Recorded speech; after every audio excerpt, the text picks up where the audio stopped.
Subscribe करें और bell दबाएं ताकि कोई खबर रह न जाए।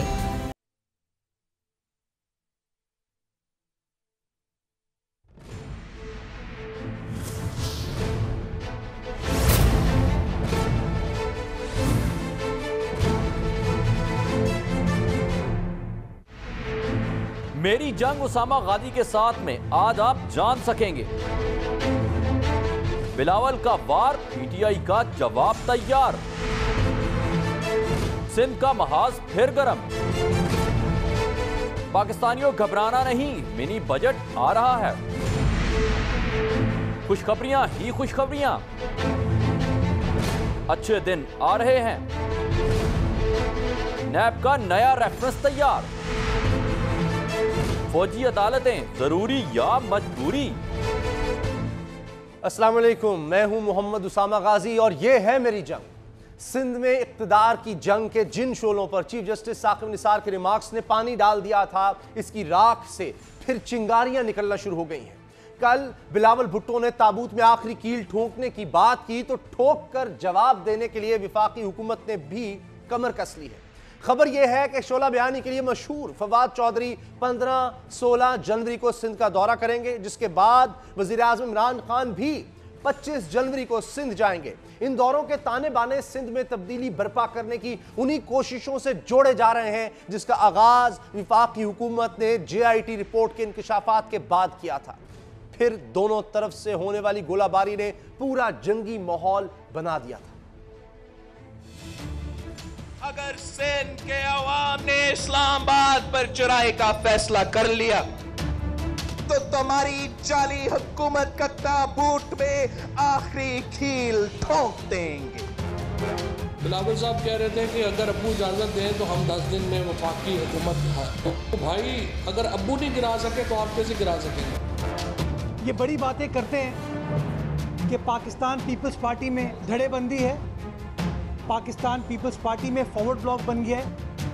मैं इनको बताना चाहता हूं कि होश के नाखून लो और इस बात को समझ लो, पाकिस्तान पीपल्स पार्टी की क़यादत के साथ बेवफाई नहीं। हम नहीं जा रहे, करें ये हुकूमत कर लें अपने। अगर MPs को ये कंट्रोल कर सकते हैं, जो कि हमारे पास रोज फोन पे फोन कर रहे हैं कि जनाब हमारी जान छुड़ाओ, आप बिल्कुल फिक्र ना करें। आप फोन करते हैं, मुझे भी, मेरे से भी आपके राब्ते हैं। मैंने सुना है गवर्नर साहब से भी राब्ते हैं और हमारे लोगों से भी राब्ते हैं। असेंबली में ये खड़े हैं लोग, इनसे भी राब्ते हैं। आप खुल के आए सामने, हम कोई हुकूमत नहीं गिरा रहे।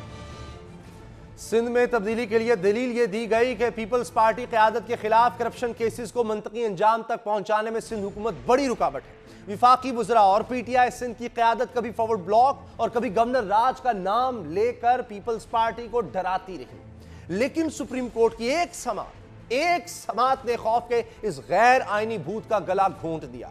चीफ जस्टिस ने तारीखी रिमार्क्स दिया कि गवर्नर राज लगा तो इसे खत्म करने में 1 सेकंड नहीं लगेगा, जिसके बाद वज़ीर आला सिंध के इस्तीफे का मुतालबा सामने आया। लेकिन बात इल्जामात और मुतालबात से आगे नहीं बढ़ी। सो एक ख्याल यह है कि मौजूदा चीफ जस्टिस की रिटायरमेंट के बाद विफाकी हुकूमत के ये खेल फिर शुरू होने वाले हैं। पीपल्स पार्टी भी मुजाहमत को तैयार है। आज ही वज़ीर आला सिंध मुराद अली शाह ये फरमा रहे थे कि सिंध में फसाद फैलाने वालों से आईनी हाथों से निपटा जाएगा। जमीनी हक़ाइक़ ये हैं कि सिंध असम्बली में पीपल्स पार्टी को 99 अरकान की हिमायत हासिल है। PTI, MQM, GDA को मिलाकर भी सादा अक्सरियत नहीं हासिल कर सकती। अक्सरियत को अक़लियत में बदलना, अरकान असम्बली की वफादारियां खरीदे बगैर मुमकिन नहीं। अगर ऐसी कोशिश की गई तो कतई नजर इसके कि यह कामयाब होती है या नाकाम, इसके मुज़मिरात क्या होंगे। सवाल यह भी उठेगा कि करप्शन को खत्म करने के लिए क्या करप्शन जायज है और क्या यह कोशिशें पाकिस्तानी सियासत और जमहूरियत के लिए नेक शगुन साबित होंगी। ज़ेरे सवाल पीपल्स पार्टी भी है जो सिंध में मेगा करप्शन केसेस को सियासी इंतकाम कहकर एहतसाब से जान छुड़ाना चाहती है। इन्हीं सारे सवालात के जवाब लेंगे। हमारे साथ हैं पाकिस्तान पीपल्स पार्टी के सीनियर रहनुमा जनाब कमर ज़मान कायरा साहब, कल बिलावल भुट्टो की तरफ से आखिरी कील ठोकने का बयान आया। आज वज़ीर इत्तलात और वज़ीर आज़म इमरान खान के दौरा सिंध की सूरत PTI का जवाब भी आ गया। ये दौरे क्या पीपल्स पार्टी के मुश्किल दौर का ऐलान है? आपका सियासी तजर्बा क्या कहता है? जी कायरा साहब। सिंध हुकूमत के साथ उनका जो नारवा रवैया है और फिर हमारी क़यादत और ख़ास तौर पे सीएम सिंध को जिस तरह उन्होंने आइसोलेट किया है और उनके खिलाफ मुकदमाबाजी के अलावा बगैर किसी सबूत के, बगैर किसी मौके के जिस तरह उनका नाम उन्होंने ECL में डाला है गवर्नमेंट ने, और अब वो एक उनका इस्तीफे का मुतालबा और गवर्नर साहब की मुलाकातें, उसके फॉलो अप में उनके वज़रा और अब वज़ीर आज़म की मुलाकातें, तो बिस्मिल्लाह शौक से अपना ये शौक पूरा करें। ये बात याद रखें, पीपल्स पार्टी ने अटमोस्ट कोशिश की है और कर रही है कि ये निज़ाम चले। हम समझते हैं कि इस तरह की कोशिशों से जो डीरेलमेंट का एक अमल शुरू होता है वो किसी एक जगह रुका नहीं करता, तो उसके जवाब में पहले तलखी बढ़ भी जाती है, और बिलावल साहब ने भी जो बातें की हैं वो उसी के जवाब और तलखी की सूरत में ही है यकीनन। क्योंकि एक तरफ अगर आप दोस्ती का या तावन का या बेहतरी का या सिस्टम की कंटिन्यूएशन के लिए तावन का हाथ एक्सटेंड कर रहे हैं, और आपको मुसलसल एक तो बदजबानी की जाए, चोर चोर डाकू डाकू, और हर वक्त आप एक ही गाली गलौज की जबान इस्तेमाल करें और आपके वज़रा इस्तेमाल करें, वज़ीर आज़म साहब भी उसमें गुलपाशी करते रहे, तो नेचुरली उससे मामले तल्ख हो जाते हैं। लेकिन इसके बावजूद हम समझते हैं कि उन्होंने जो बात कही है कि अपने हवास को काबू करें, अवाम के मसाइल हल करें और यानी लड़ाइयाँ ना लड़े, वरना चारों सूबों के अवाम अगर इस्लामाबाद की तरफ मार्च कर चल पड़े, वो रास्ता जो खुद इमरान खान साहब ने शुरू किया था, जिसके वो बहुत बड़े प्रचारक थे, और आजकल वो दावे भी बड़े करते हैं, वो खुद वादे करते हैं, बल्कि दाफरे करते हैं कि अगर किसी ने धरना देना हो तो वो आए, आके बैठ जाए, हम उसको कंटेनर भी देंगे, हम उसको फैसिलिटीज भी देंगे, तो ऐसी कोई सूरत बन ही ना पड़े। ये बात एक ऑप्शन के तौर पे, एक ऐसे प्रपोजिशन के तौर पे की गई है। कायरा साहब, तलखी की आपने बात, जो तलखी बिलावल भुट्टो साहब के लहजे में है, जरदारी साहब के लहजे में है, उसकी वजह तो जाली अकाउंट्स हैं, और सुप्रीम कोर्ट ने कहा है कि इस केस की सिंध में शफाफ तहकीकात मुमकिन ही नहीं। अब ऐसे में वफाकी हुकूमत का वज़ीर आला सिंध के इस्तीफे का मुतालबा तो दुरुस्त है? इंतहाई नामुनासिब है, इंतहाई फजूल मुतालबा है, क्योंकि अगर मेयरली इन्वेस्टिगेशन की बुनियाद पे किसी के खिलाफ उससे इस्तीफा लेना है तो फिर वज़ीर आज़म के खिलाफ भी इन्वेस्टिगेशन है, इनके वफाकी वज़रा के खिलाफ इन्वेस्टिगेशंस है, इनके पंजाब के वज़रा के खिलाफ इन्वेस्टिगेशंस हैं, इनके पंजाब के स्पीकर के खिलाफ इन्वेस्टिगेशन है नैब की, तो फिर इन सबको मुस्ताफी होना चाहिए और अपने आप को क्लियर करा के वापस आना चाहिए। ये डुअल स्टैंडर्ड तो नहीं चल सकते, सबके साथ एक तरह का म्यार रखना पड़ेगा। फिर इसलिए हम कह रहे हैं कि ये नाजायज मुतालबा है, और इस तरह तो फिर जब चाहे किसी के खिलाफ आप इन्वेस्टिगेशन छेड़े, उसके खिलाफ दरखास्त लें, इन्वेस्टिगेशन छेड़े और कहे उससे ओहदे से अलग हो जाओ, ये मुनासिब नहीं है। और अब क्योंकि हुकूमत के अपने लिए मुश्किल वक्त आ गया, जो एक सख्त स्टैंडर्ड इमरान खान साहब ने सेट किया और उन्होंने पूरी कैंपेन में कहा कि हम कोई माफी नहीं देंगे, हम एमनेस्टी स्कीम में भी अगर कोई बंदा बेनिफिट लेके बच के निकलेगा तो हम उसको भी रिव्यू करेंगे। वो सारी बातें अब क्योंकि अलीमा खान साहबा का भी केस आ गए हैं, बहुत सारे केसेस मुतालबे शुरू हो गए हैं लोगों की तरफ से, पार्टियों की तरफ से, तो अब वो प्रेशर में है। गवर्नमेंट एक तरफ डिलीवरी को नहीं दे पा रही, कोई ग्राउंड के ऊपर लोगों की खिदमत नहीं कर पा रही, इकोनॉमी बुरी शेप पे है, गवर्नेंस के हाल बुरे हैं। कहते थे कि एडमिनिस्ट्रेशन में मदाखलत नहीं होगी, सियासी जो इलेक्टेड लोग हैं, लेकिन जिस कदर मदाखलत और जिस कदर पोस्टिंग ट्रांसफर्स में इस वक्त मदाखलत है और उनकी सुनी जा रही है, शायद इससे पहले कभी ऐसा नहीं। लेकिन कायरा साहब,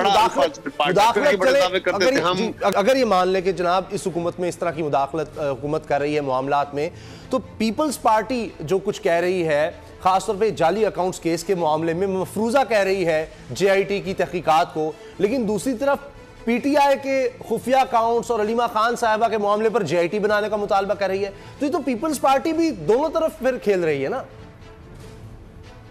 देखिए, हमने जब JIT बनी उस वक्त कहा कि जो FIA के हेड है उनका डायरेक्ट क्लैश है पीपल्स पार्टी की क़यादत के साथ जी। इसी तरह जो JIT के टीम सरबराह है उनके ऊपर डायरेक्टली केस है, आसिफ जरदारी साहब ने किया हुआ, उनकी FIR लाइव मौजूद है। तो इसलिए हमने उस पर एतराज किया था, और जो उसमें मुख्तलिफ इंटेलिजेंस एजेंसियों के बंदे डालने का रिवाज हुआ है, इस पे न सिर्फ हम बल्कि बाकी जमातें भी मोतरज रही, मीडिया भी मोतरज रहा, ये हमारा एतराज था। जो JIT का मुतालबा हम कर रहे हैं वो तो ये है कि आप हर मामले में JIT बनाने की बातें करते थे और कर रहे हैं, तो फिर अब अपनी जब बारी आई है तो उसके ऊपर भी अलीमा खान साहबा का उनकी मनी ट्रेल के लिए भी फिर आपको JIT बनानी चाहिए। एक तजाद और भी है, एक तजाद और पीपल्स पार्टी का कि JIT बनी नवाज शरीफ साहब के खिलाफ तो उस वक्त बिल्कुल और मौकिफ था, अब आपके खिलाफ बनी तो अब आप भी JIT के खिलाफ हैं। चंद रोज पहले कोट लखपत जेल में पीपल्स पार्टी के रहनुमा साबिक गवर्नर पंजाब मखदूम अहमद महमूद साहब ने नवाज शरीफ साहब से मुलाकात की है। कोई कह रहे हैं कि जरदारी साहब का कोई पैगाम पहुंचाया है उन्होंने? देखिए, जो आपस में मुलाकातें होती हैं, ये कोई लाजम नहीं है पैगाम रसानी का जरिया हो। कल अजलास होने जा रहा है, उसमें हमारी क़यादत भी जाएगी, उनकी क़यादत भी होगी, शहबाज साहब भी होंगे। सो उसमें क़यादत को अगर पैगाम ही देने हो तो वहाँ डायरेक्टली बैठ के वो बातें कर लेंगे, और बहुत सारे जराए हो सकते हैं। सो ऐसी बात नहीं है।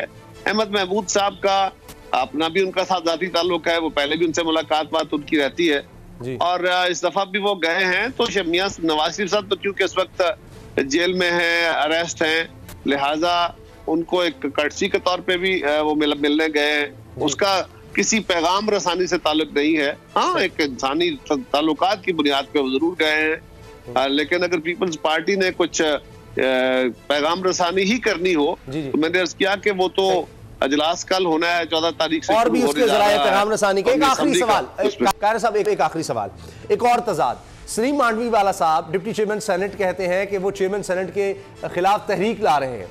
खुर्शीद शाह साहब कहते हैं कि मिड टर्म इलेक्शन के हक में नहीं, लड़ाई आपकी तहरीक इंसाफ से है, लेकिन पीपल्स पार्टी तहरीक अपने ही वोटों से मुंतखब चेयरमैन सेनेट के खिलाफ लाने जा रही है।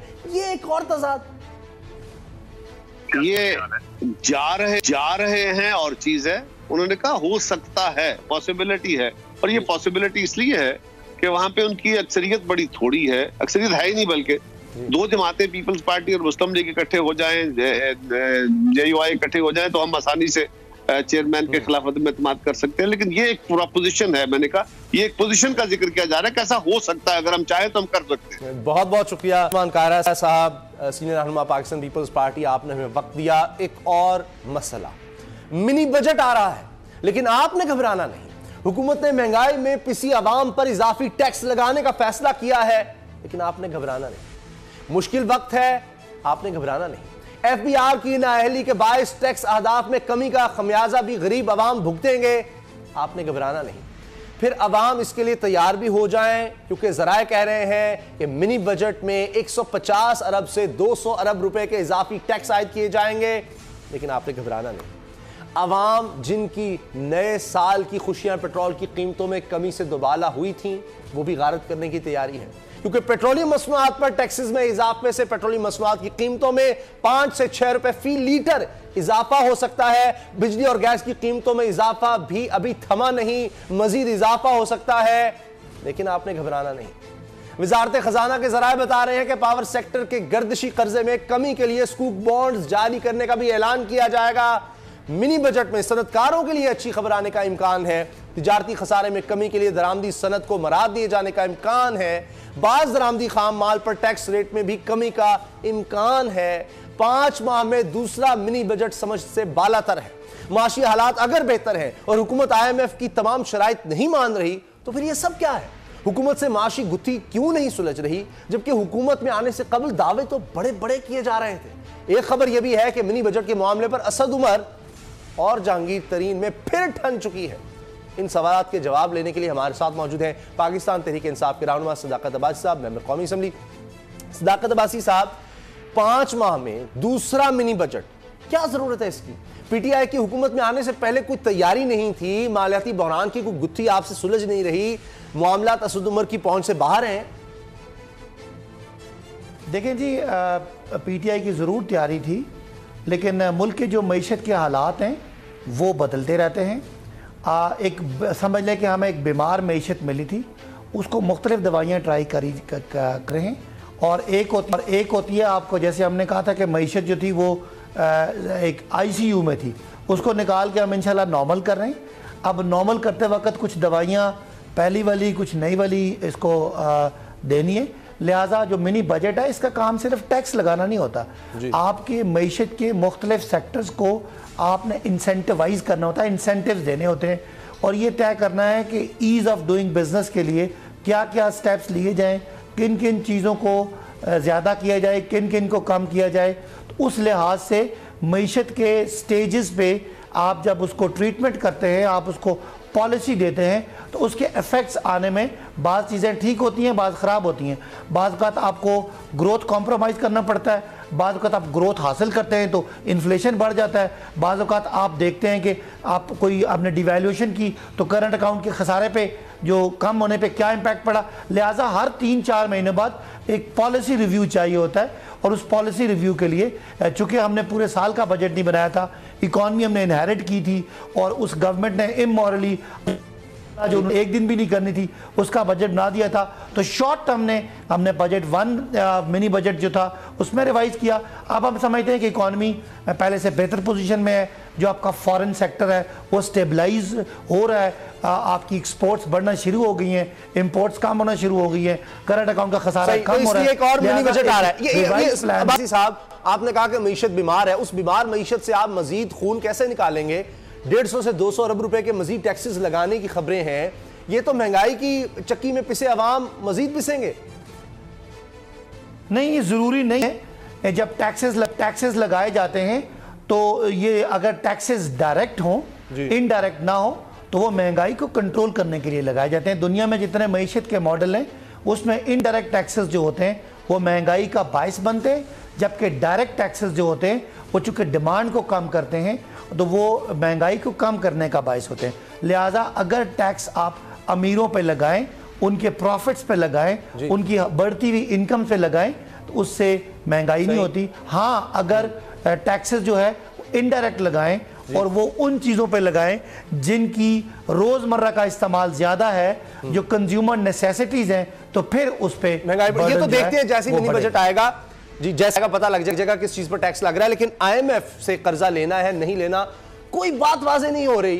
बिजली गैस कीमतों में इजाफा, मजीद टैक्सेस लगाने की खबरों से बाहर तो यही लगेगा कि IMF के पास जाने की तैयारी हो रही है, उसकी शराइत मानी जा रही है। नहीं, मैं समझता हूँ कि अगर चूल्हे से सबसे डायरेक्ट जो वास्ता है वो गैस का है, तो गैस का खसारा 154 अरब रुपए का था। और वो मैं आपको समझा दूँ, अगर 154 अरब रुपए का खसारा है तो वो खसारा किसी न किसी तरह पाकिस्तान की आवाम ने टैक्सों से ही पूरा करना था। लिहाजा हमने ये किया, उस खसारे को डील करने के लिए बजाय ये कि गरीब पे बर्डन डालें, हमने जो कम गैस के इस्तेमाल करने वाले हैं उन पे कोई बर्डन नहीं डाला, या ना होने के बारे में ना होने के बराबर महीने के 23 रुपये जो किसी के लिए भी मैटर नहीं करते वो बर्डन डाला, और जो बहुत ज़्यादा गैस इस्तेमाल करते हैं उन पे बर्डन डाला। तो ऐसी बात नहीं है कि चूल्हा ठंडा करने की बात है, चूल्हा ठंडा उस बात से हो रहा है जो आपका बजट का खसारा है, आपके जितने इदारे हैं उनका जो खसारा है वो अल्टीमेटली टैक्सों से इकट्ठा होना है। लिहाजा हमारी हुकूमत कोशिश कर रही है कि इंतहाई गरीब लोगों की के जो फलाह है उसको अफेक्ट किया। अच्छा, आखिरी लोगों पे टैक्स लगाया जाए इंशाअल्लाह। ये जी आखिरी सवाल अब्बासी साहब ये है, फिर खबरें आ चुकी हैं, ये खबरें गर्म हैं अब्बासी साहब के जनाब जहांगीर तरीन और असद उमर में फिर इख्तलाफात हो गए हैं, वज़ीर आज़म भी असद उमर से नाराज़ हैं, ये भी खबरें हैं। तो क्या असद उमर का कसूर है सारा, ये मामलात नहीं समझ रहे? तो देखें, माशी पॉलिसी एक मुश्किल सब्जेक्ट है, उस पर इख्तलाफ राय होना बिल्कुल आम बात है। हमें फौरी IMF पर जाना चाहिए, एक सोच ये है। हमें पहले अपने कदमों पे खड़ा होकर जाना चाहिए, एक सोच ये है। फौरी जाएंगे तो ये जो अनसर्टेनिटी का फैक्टर है ये ठीक हो जाएगा, लेकिन हमें शराइत सख्त होंगी। अगर लेट जाएंगे तो शराइत को हम कमज़ोर कर लेंगे, लेकिन मुल्क में जो गैर यकीनी बिजनेस की अनसर्टेनिटी होती है वो ज़्यादा होगी। इस पर दो राय हैं। अगर जहांगीर तरीन साहब भी कोई मशवरा देते हैं तो वो भी उनकी समझ के मुताबिक इंतहाई पुरखलूस है, और असद उमर साहब की जो कि जिम्मेदारी है, हमारी पार्टी है, ये कोई ख़ानदानी कंपनी नहीं है जिसमें किसी की बादशाह चल रही है। लोग बात करते हैं, लोग अग्री करते हैं, डिसएग्री करते हैं, बहस मुबाहिसा होता है, तकरार होती है, तू तकार भी हो जाती है, लेकिन ultimately they all are Imran Khan's team and they all are committed to do better the country's economy. Sadaqat Ali Basi साहब, बहुत बहुत शुक्रिया आपका। क्या वाकई अच्छे दिन आने वाले हैं? इस खबर का जायजा लेंगे, तज्जिया लेंगे, लेकिन इस ब्रेक के फौरन बाद।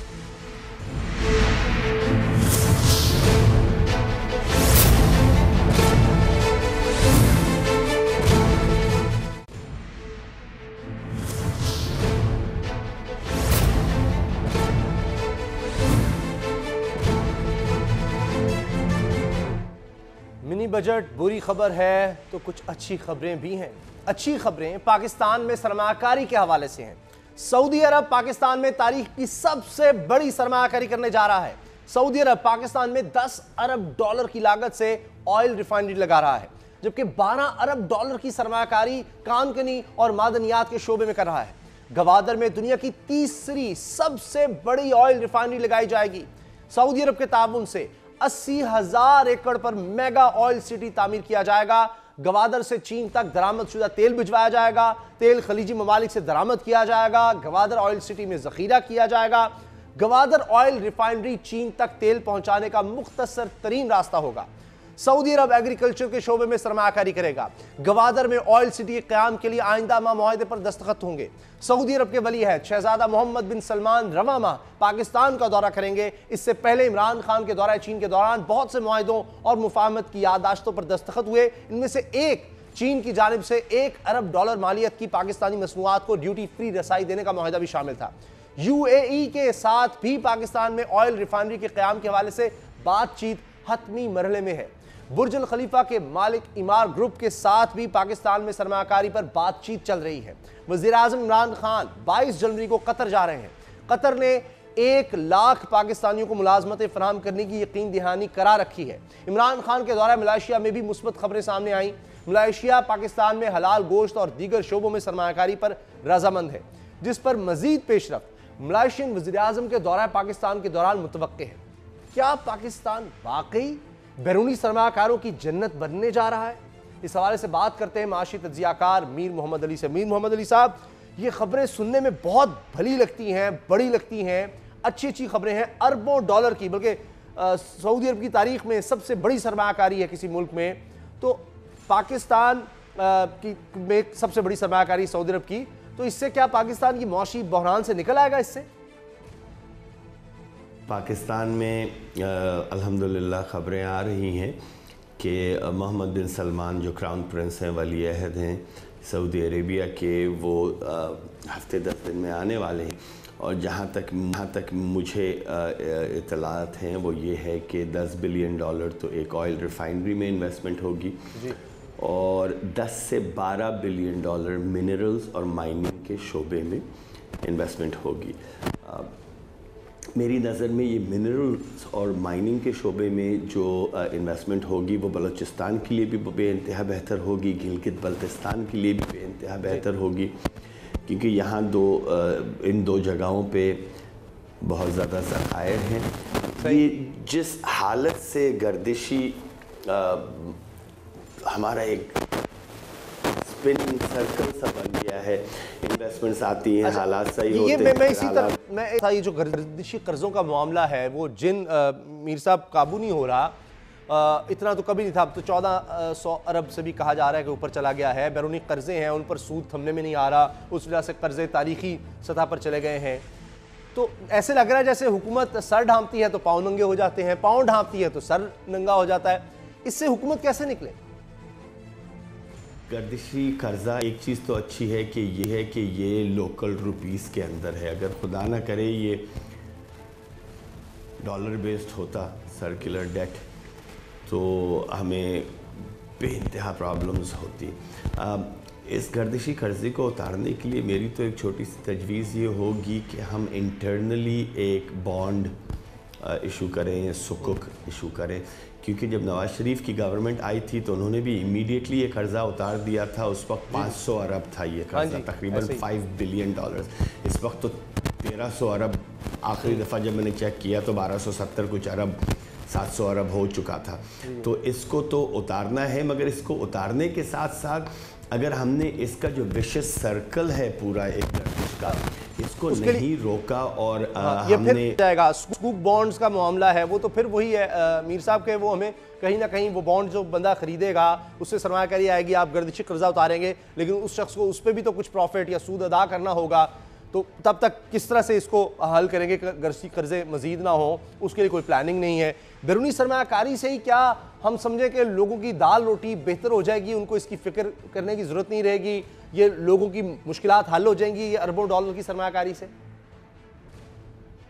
आप बिल्कुल सही कह रहे हैं कि जो प्रॉब्लम इस वक्त है वो एक आम आदमी को ना बैरूनी सरमायाकारी से कोई ताल्लुक़ है, ना ही बेहतरीन रोडें हो जाएं कहीं पे उससे कोई ताल्लुक़ है। उसको रोटी, कपड़ा और मकान, जो एक पार्टी हमेशा देने के लिए हमें 40 साल से घुमा रही है, sorry I just had to say this, एक आम आदमी को अशियाए खुर्दोनोश और महंगाई के ऊपर कंट्रोल लेकर आना है, उसके लिए बेहतरी है। तो इस वक्त तो क्योंकि हमारे कर्ज़े इतने बढ़ चुके हैं, हमारी इकॉनमी जो पिछली गवर्नमेंट ने कर्ज़े लिए हैं वो इतने ज़्यादा थे, उसकी पेमेंट के लिए हमें 900 साढ़े 900 अरब तो इस साल हमें चाहिए होंगे। तो मेरे ख्याल में अगर ये और जो रुपये की डिवैल्यूएशन करनी पड़ी उसको कंट्रोल में रखते हुए अगर हम यहीं तक अपनी इन्फ्लेशन को रोक लें तो भी शायद एक गरीब आदमी एडजस्ट कर सके। अगर खुदा न करे हम नहीं रोक सके तो आगे चल के परेशानी बहुत ज़्यादा हो सकती है। ये जो लॉन्ग टर्म इन्वेस्टमेंट्स हैं या फॉरेन डायरेक्ट इन्वेस्टमेंट है, इसका असर इमीडिएटली नहीं आता है माइक्रो इकोनॉमिक्स पे।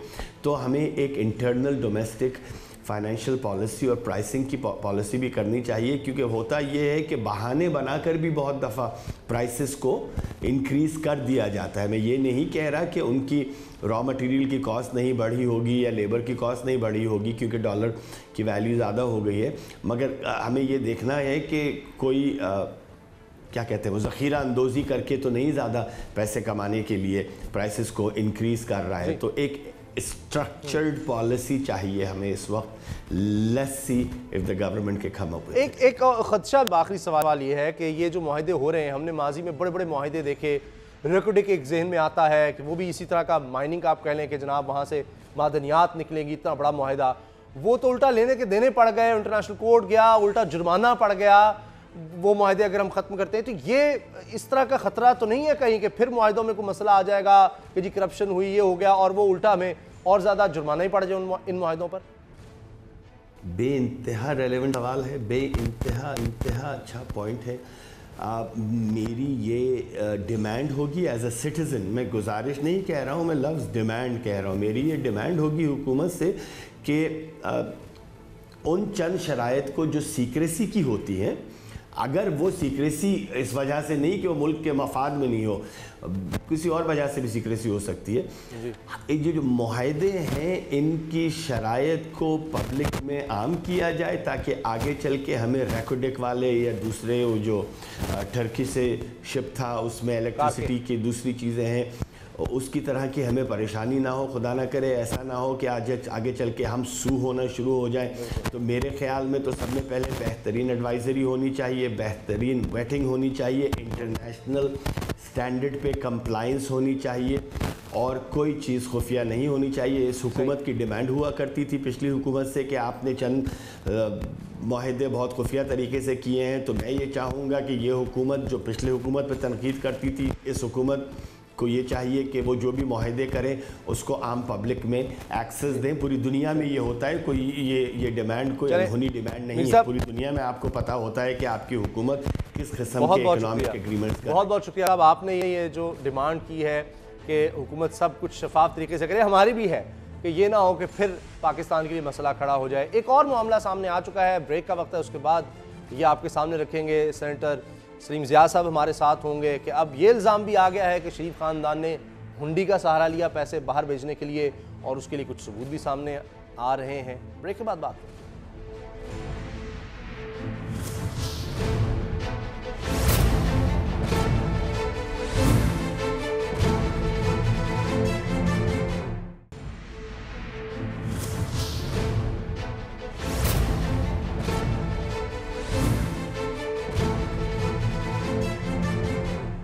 नून लीग मुसलसल गर्म पानियों में है और शरीफ खानदान ज़ेर एहतसाब। वो जो जलसों में इनकलाबी शेर पढ़ा करते थे, जो कौम की दौलत लूटने वालों का पेट फाड़ने, सड़कों पर घसीटने के दावे किया करते थे, अब अपने अमाल का जवाब दे रहे हैं। नई मुश्किल ये पड़ी है कि नैब ने छोटे मियाँ और इनके साहबजादों के खिलाफ एक और केस की तैयारी शुरू कर दी है। ये केस है हुंडी के जरिए पैसे की गैर कानूनी मुंतकली का। इल्ज़ाम यह है कि गैर कानूनी तौर पर करोड़ों रुपए बिरून मुल्क मुंतकिल किए गए। वाकिफान हाल का कहना है कि नैब हुकाम ने कई अफराद के बयानात भी रिकॉर्ड कर लिए। हालात ये हैं कि सलमान शहबाज पहले ही बैरून मुल्क फरार हो चुके हैं, जबकि हमजा शहबाज को FIA हुकाम ने एयरपोर्ट से ऐन उस वक्त रोक लिया था जब वो कतर जाने की कोशिश कर रहे थे। नून लीग की सियासत फिल वक्त जमूद का शिकार है। शहबाज शरीफ इस वक्त नैब की हिरासत में है। नवाज शरीफ कोट लखपत जेल में कैद के दिन पूरे कर रहे हैं। मरियम नवाज भी मंजर से गायब है और इनका ट्विटर अकाउंट भी खामोश है। अवामी राब्ता मुहिम और एहतजाजी तहरीक के जो दावे पहले किए गए वो अब खामोशी के ताबूत में लिपटे सो रहे हैं। ये खामोशी किसी तूफान का पेश खैमा है या किसी NRO का एजाज है या फिर किसी हिकमत अमली का हिस्सा जिसके तहत नून लीग मुश्किल में घिरी पीपल्स पार्टी से भी हाथ मिलाने से गुरेजा है। इन सवालात का जवाब लेंगे। हमारे साथ हैं नून लीग के सीनियर रहनुमा सेनेटर सलीम ज़िया। सलीम ज़िया साहब, ये एक और केस सामने आ गया है। शहबाज शरीफ, हमजा शहबाज ने हुंडी के जरिए करोड़ों रुपए बाहर मुंतकिल किए। नैब ने दोनों के खिलाफ केस तैयार कर लिया। कि लीगी क़यादत केसेस का सामना करे या पार्टी चलाए तो मुश्किल पड़ गई। कतई नहीं। देखें जी, मैं आपको बताता हूँ उसामा भाई कि ये जितने केसेस बनाना चाहते हैं ये बना लें, मिलना इनको कुछ भी नहीं है। ये अरसे से मेरे ख्याल अब तो 2 साल हो गए हैं, कई केसेस इन्होंने बना दिए हैं। किसी की शक्ल सूरत अब तक नज़र नहीं आई है, किसी में कोई करप्शन सामने नहीं आई है। और ये मैं समझता हूँ कि खालिसन एक पॉलिटिकल विक्टिमाइजेशन है जिसका कोई सर पैर नहीं है। ये पहले मुशर्रफ साहब भी पहले बहुत करते रहे हैं, अब इन्होंने भी बहुत कुछ कर लिया है। नवाज शरीफ साहब को इक़्तिदार से हटा दिया है, पार्टी को तोड़ने की भी कोशिश की है, पार्टी को जो सेनेट का इलेक्शन है वो भी बगैर निशान के लड़ने के लिए कहा गया, फिर जेल भी, सज़ाएँ भी हो गई, सारा कुछ हो गया। अब ये जितना कुछ करना चाहते हैं ये कर लें, आजमा लें, इनको कुछ हासिल नहीं होगा और पार्टी इंशाल्लाह पहले से ज़्यादा मजबूत होती जाएगी। और नवाज शरीफ साहब की मकबूलियत, शहबाज शरीफ की मकबूलियत और हमजा शहबाज की मकबूलियत इंशाल्लाह पहले से कहीं ज़्यादा हो रही है दिन बर दिन, क्योंकि लोग समझ गए हैं कि ये सारा ढगोसला है, ये सारा एक ऐसा तरीक़ाकार है कि एक पूरी इस ख़ानदान को किसी ना किसी तरह अपना प्रेशर में देकर। सलीम ज़िया साहब, आप फरमा, आप ये मकबूल हो रहे हैं, नवाज शरीफ साहब, शहबाज शरीफ साहब, हमजा, तो सलमान साहब भी मशहूर हो जाए, वो भी पाकिस्तान आ जाए। बाहर गए हुए हैं, जब उनको तलब किया नैब ने तो बाहर चले गए, वो भी आए। नवाज शरीफ साहब के बच्चे आए, वो भी मकबूल हों, यहाँ रह के केसेस का सामना नहीं करना चाहिए उन्हें। देखें, मिसाल कायम की है नवाज शरीफ साहब ने। Nawaz Sharif head of the family हैं, उनको तो सज़ा हो गई थी, 11 साल उनको सज़ा हुई और उनकी साहबजादी मरियम साहिबा को 7 साल की कैद हुई। वो उस वक़्त आराम से बाहर बैठे हुए थे, लंदन में थे, और नवाज शरीफ साहब अपनी अहलिया की आदत कर रहे थे और मरियम साहिबा अपनी वालदा की आदत कर रही थी। जैसी सज़ा उन पर हुई वो बहुत आराम से वहाँ रह सकते थे किसी न किसी उज़र में, लेकिन आपने देखा कि उन्होंने बड़ी बहादुरी का, दिलेरी का मुजाहरा किया और दूसरे दिन ही वो वापस यहाँ आए जब जानते थे कि वो सीधा जेल जाएंगे और सीधा जेल में गए। जी। तो मैं समझता हूँ कि उनको इन चीज़ों का कोई असर नहीं है। लेकिन साहब यही तो सवाल है कि वो अगर आ सकते हैं तो ताया को देखते हुए सलमान शहबाज क्यों नहीं आ सकते? नहीं, देखें, बाहर जाने की कोशिश क्या की, वो आज़ाद शहरी है, जाने को जा सकता है, उसको कोई रुकावट नहीं है। ECL में नाम नहीं है उनका, अगर जाना चाहते थे तो जा भी सकते और वापस भी आ जाते, यकीनी तौर पर वापस आते।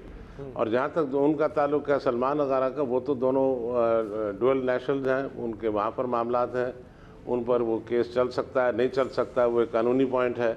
लेकिन जहाँ तक हमजा साहब का ताल्लुक है वो बिल्कुल यहाँ पर सियासत करते रहे हैं, यहीं पर काम कर रहे हैं और उनको किसी तरह जो रोकना है मैं समझता हूँ बड़ी ज़्यादती की है। वो जाते भी तो वापस आ जाते, कोई ऐसी चीज़ नहीं। देखिए सलीम साहब, एक बात हमने बहुत दावे देखे शहबाज शरीफ साहब के, जिनमें से एक की अगर मिसाल लें कि जी एक ढेले की करप्शन भी साबित हो जाए तो सियासत छोड़ देंगे।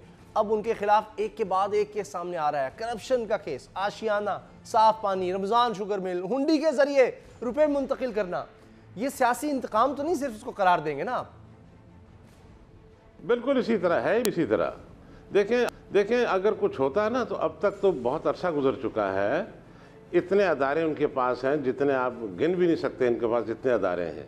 और वो अगर चाहते तो बहुत पहले सब चीज़ें सबूत उनको मिल जाती, सब चीज़ें सामने भी ले आते, लेकिन कोई चीज़ ऐसी है ही नहीं।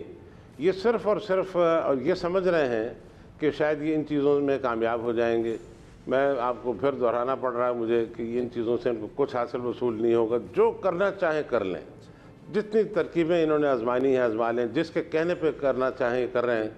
अभी भी हमें पता है सारा कुछ क्या हो रहा है, लेकिन हमें उसकी कतन परवाह नहीं है, हमारी पार्टी को परवाह नहीं है, हमारी क़यादत को परवाह नहीं है। सही है। इंशाल्लाह आप देखेंगे, आप भी यहीं हैं उसामा भाई, बहुत शुक्रिया। कुछ इनको हासिल वसूल नहीं हो। जी बहुत बहुत शुक्रिया साहब, आपने हमें वक्त दिया, लेकिन केसेस बनते चले जा रहे हैं और पता नहीं कितना वक्त लगेगा। और अभी तक ऐसे लग रहा है कि नून लीग की पोजीशन बहुत कमज़ोर है, क्योंकि नैब अब लग रहा है कि उनको हुंडी के हवाले से भी सबूत मिल गए हैं और कुछ लोगों के बयानात भी उनके पास हैं। अगर ये केस मजबूत ना हुआ है तो यकीनन हजीमत का, शर्मिंदगी का नैब को सामना होगा। तो बज़ाहिर लग रहा है कि नैब अब मजबूत केस तैयार कर रहा है। फौजी अदालतों को तौसी का मामला हुकूमत का नया इम्तिहान बना है, जिसमें अपोजिशन की मदद के बगैर कामयाबी मुमकिन ही नहीं। हालात ये हैं कि 7 जनवरी से इन अदालतों की मुद्दत फिर खत्म हो गई है, इसलिए अब नए मुकदमात नहीं भिजवाए जा सकते। वजारत कानून ने फौजी अदालतों में तौसी का आईनी मुसविदा तैयार कर लिया है। आईनी बिल की मंजूरी के लिए दोनों ऐवानों में हुकूमत की 2/3 अरकान की हिमायत हुकूमत को चाहिए। इसलिए कौमी असम्बली और सेनेट में अपोजिशन के ताबन के बगैर आईनी बिल मंजूर नहीं हो सकता। इस मामले पर अपोजिशन को मनाने का टास्क हुकूमत ने फवाद चौधरी से लेकर परवेज खटक और शाह महमूद कुरैशी को सौंपा है। हकीकत यह है कि दहशत गर्दी के अफरीद को लगाम डालने के लिए फौजी अदालतें पहली मरतबा जनवरी 2015 में 2 साल के लिए उस वक्त कायम की गई जब सयाना APS हुआ, जिसके बाद जनवरी 2017 में फौजी अदालतों की मुद्दत में मजीद 2 साल की तौसी की गई। इस बार भी अपोजिशन बज़ाहिर तो फौजी अदालतों के हक में नहीं नजर आती, मगर कहीं कहीं पॉइंट स्कोरिंग का अंसर भी पाया जा रहा है। नाकदीन सवाल ये उठा रहे हैं कि मुल्क में अदालती निज़ाम के होते हुए फौजी अदालतों की ज़रूरत क्या है। कुछ हल्के तो इन अदालतों को निज़ाम इंसाफ का कत्ल करार देते हैं। सवाल यह भी है कि जिन हालात में फौजी अदालतों के क़याम का फैसला किया गया, अब भी मुल्क को इन हालात का सामना है। बात करेंगे, हमारे साथ ऐसे मामलात पर गहरी नजर रखने वाले सीनियर दिफाई तज्ज़ियाकार general retired Amjad Shoaib. General साहब, एक दफ़ा फिर माजी में हमने देखा कि दहशत गर्दी जोरों पर थी, लेकिन आज तो हालात बदल चुके हैं। क्या पाकिस्तान में अब भी फौजी अदालतों की ज़रूरत है?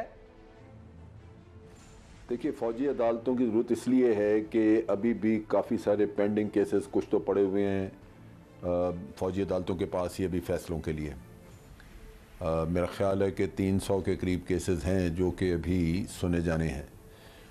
इसके साथ साथ ये है कि जो लोग अब पकड़े जा चुके हैं या पकड़े जाएंगे, क्योंकि वारदातें तो अभी मुकम्मल तौर पे तो ख़त्म नहीं हुई। आप देखते हैं कि दहशत गर्दी वाक़यात जो हैं वो कुछ न कुछ कभी न कभी हो ही जाते हैं। अभी जैसे चाइनीज़ के कौंसल खाने वाला किस्सा है, वहाँ के लोग वो कुछ पकड़े गए हैं, तो इन लोगों के ट्रायल करना वो मेरा नहीं ख्याल कि सिविल कोर्ट्स के बस की बात है। पहले भी ये जो हमारा अभी मिलिट्री कोर्ट्स का वाला किस्सा जो चल रहा है, सिस्टम है जो, ये दो गला सिस्टम है। इसमें प्योर मिलिट्री कोर्ट्स नहीं है। मिलिट्री कोर्ट ट्रायल करता है और फिर अपील जो है वो सिविल कोर्ट्स में, हाई कोर्ट, सुप्रीम कोर्ट तक जाती है। जी जी। अब आप देखिए कि 700 के करीब जो केसेस फाइनल हो चुके हैं, उनमें से सिर्फ को 300-350 वो हैं जिनको सज़ाए मौत हुई थी, और उनमें से 55 के करीब हैं जिनको सज़ा हो चुकी, यानी वो सज़ाए मौत पा चुके। बाकियों के केसेस अपीलों में पड़े हुए हैं जी। अब वहाँ पे जजों को अगर कोई धमकियाँ आ जाती हैं या गवाहों को धमकियाँ आ जाती हैं, तो उन हालात में तो ये केसेस जो अपीलों के लिए पड़े, ये भी कभी फाइनल नहीं होंगे। और पिछले दिनों पेशावर हाई कोर्ट ने 72 केसेस जो थे उनमें सज़ाओं को मुअत्तल कर दिए, ख़त्म कर दिया। अब आप देखिए कि एतराफ़ी बयानात लोगों ने दिए हुए हैं, एतराफ़ किया हुआ अपने जुर्म का, और जब उनको पता लगता है कि वो सिविल कोर्ट में आ गए हैं तो वहाँ जाके मुकर जाते हैं। नतीजा ये कि सिविल कोर्ट उनको छोड़ देते हैं। अब अगर यही दहशतगर्द वापस जाके फिर दहशतगर्दी करें, क्योंकि उनके हौसले बुलंद हो गए कि उनको सजाएं नहीं मिली, चले ये मजबूरी है, फिर वो इस तरह मजबूरी है जनरल साहब ये कि हम जो निज़ाम है इंसाफ का उसको दुरुस्त करें। अब 2 दफ़ा एक्सटेंशन मिल चुकी, यानी 4 साल हो गए, एक दफ़ा बनी फिर एक्सटेंशन मिली इन अदालतों को। इसकी वजह से फ़ौज पर इल्ज़ामात भी लगते हैं कि जी हर चीज़ अपनी चाहती है फ़ौज, अस्पताल, स्कूल, अदालतें, इसलिए वो हर तरह के कारोबार में मुलव्वस हैं।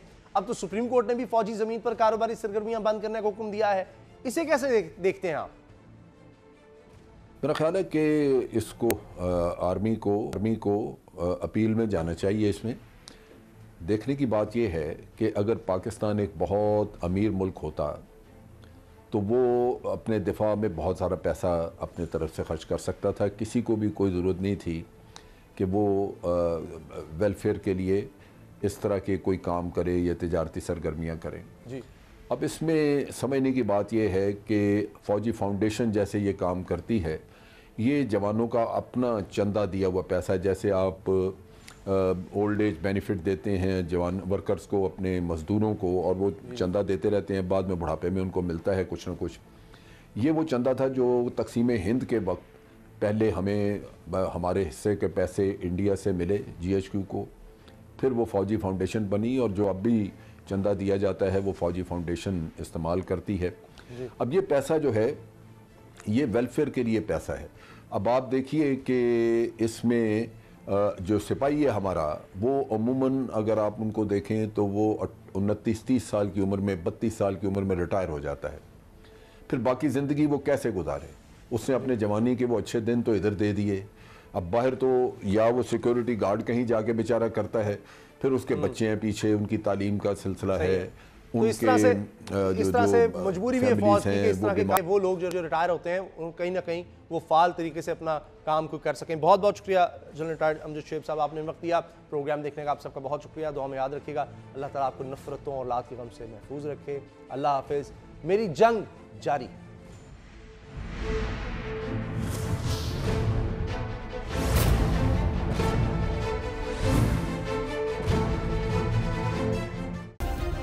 सब्सक्राइब करें और बेल दबाएं ताकि कोई खबर रह न जाए।